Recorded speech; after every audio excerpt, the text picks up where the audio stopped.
up on my Facebook feed. So I actually have a question from somebody who you might Okay. be able to help. You could probably help better than I can. And so her name is Jenna Workman, and she's asking about, she just started door knocking and it's been going rough. So she's asking me, where the heck do you go to find door knockers? And so I'm going to expand on that. I would say, what would your advice be to someone who, on where to find door knockers, and what is it that you look for, or what is it that you can give people that can help them to be a successful door knocker? So, two-part question: Yeah. how do you find door knockers, and what makes them successful?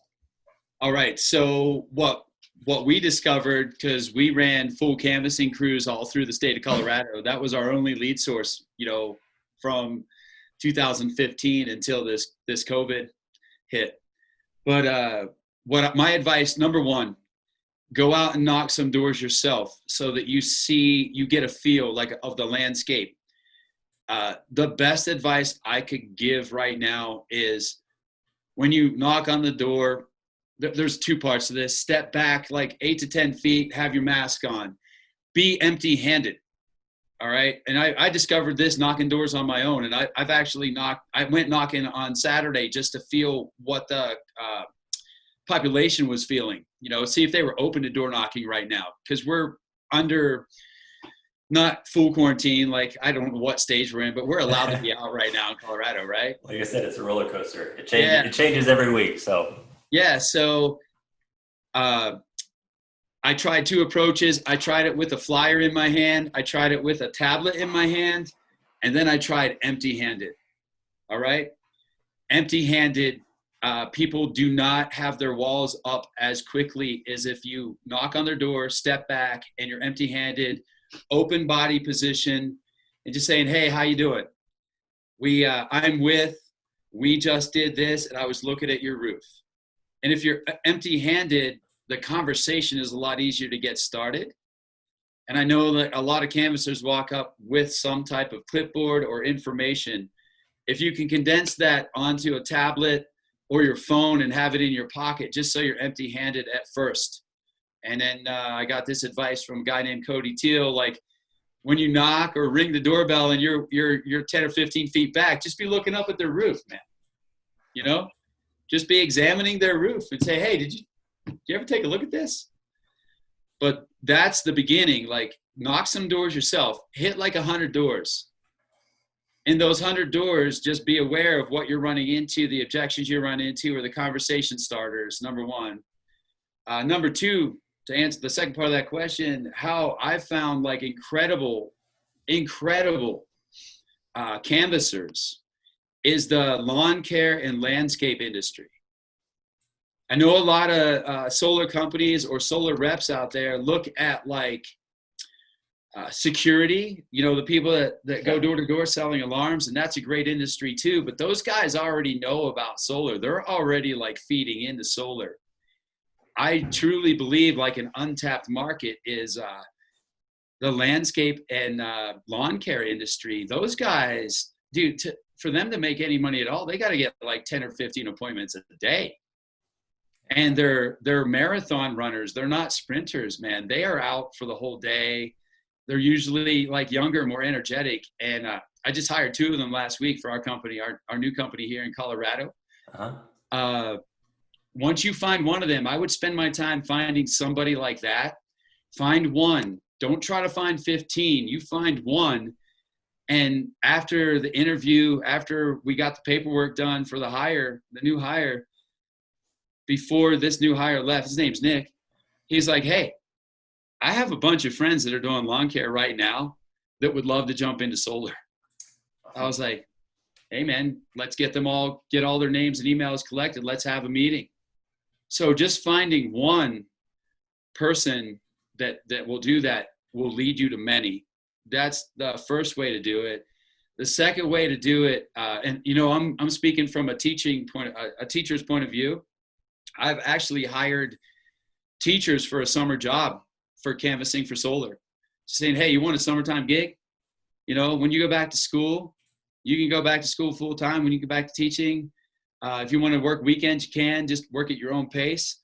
And the teachers, the teaching community, sadly, in in the state of the, affairs that we're in right now, they did a lot of remote classroom work, and they're really underpaid, man. I don't want to make this a soapbox thing, but a lot of young teachers especially are looking for ways to pay off their loans faster. They're not making a boatload of money.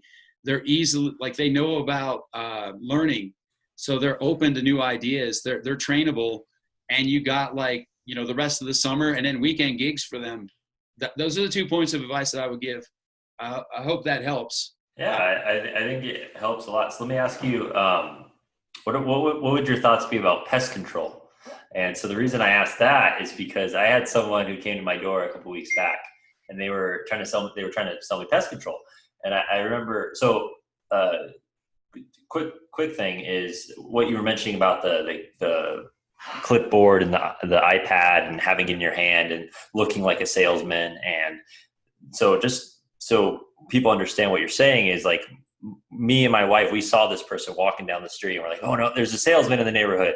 Yeah. So they know that you're a salesman, like, possibly 10 minutes before you even come to the door. And so when you come without it, once again, you're lowering that wall that they have up, because they don't really want to be pitched. But if you can get that around that first 5 seconds, similar to appointment setters when they're on the phone, being non-threatening in that first 5 seconds, like that's super huge. That you just got to get the conversation started. Yeah. But pest control, the reason I ask is because there was a guy who came to my door a couple weeks ago, and he was good. I was like, dude, you should not be doing pest control. I should get you in contact with someone that does solar, or heck, I could probably even hire you myself. Because, like, when you see that, you can see people that are good at it, and you can see that they have skill. And obviously, I'm sure a new solar install is probably, I don't know how much pest control is, but it's probably worth more than an entire year of pest control. It's so much better. Like, there's so much more income involved with solar, and it's a different feel. Like, it's a good move. Removing pests is great, but man, if you're relieving an energy bill from somebody and creating, free energy from the sun, a lot of those pest control guys, they're just like the landscape and lawn care guys, man. They're hitting as many doors as they can from 8 a.m. to 8 p.m. And they are scripted. I had one. I'm glad you brought that up, man, because I wanted to mention, like, I got a call from a pest control guy yesterday. I was in a different neighborhood doing a drone flight for a solar install for some, like, promotional videos, and I saw this kid on one of those little electric scooters. Nice shirt, young guy. And I was like, hey, man, what are you doing? And he's like, oh, pest control. I'm like, give me your card. He called, I texted him. He called me yesterday, and I told him about solar, and recruit those guys. Like, if somebody's coming to your door, like, be aware and, like, ask them what they're up to if they like their job. Most of those guys are trainable too. They're already scripted. So if you have an easy solar script, they're going to be like, hey, man, I can work part-time for you, So you're a recruit the guys that come to your neighborhood. That's always been my philosophy, because obviously I'm a marketing guy, and a lot of my employees are virtual now, and I don't really have that as much. But when I was a manager in fitness, and, like, even working in city government, parks and recreation, like, I do these things, and I would go out, and when I'd actually find, like, there'd be somebody, like, at Foot Locker that would, like, super impress me, and I'd be like, hey, man, here's my card. If you're ever interested in just talking about maybe something else, let me know. And I think you have to always keep your eyes open for finding those rock stars, because that's really the key to when you're hiring, is finding superstars. And there are people that are out there that are working jobs that they don't like, and they're not getting paid what they should be getting paid for how good they are. And if you can get that conversation started, just have a chat with them and see if it's something they might be interested in, and that can be something that is going to be insanely profitable for both of you. I want to acknowledge the way you put that. It spawned just an immediate thought that I'd be remiss if I didn't share. The hospitality industry, the restaurant industry, the bars, the bartenders are gifted with gab. We all know that, right? Yeah. That just popped in my mind when you were speaking, like, that whole industry. Hey, man, like, I don't know if they're used to door, but that whole industry is probably available to at least have conversations with and say, hey, this is what we're doing in solar. And if your bar is shut down or your restaurant is semi-closed or the business is slow and you need the cash, would you be open to this idea?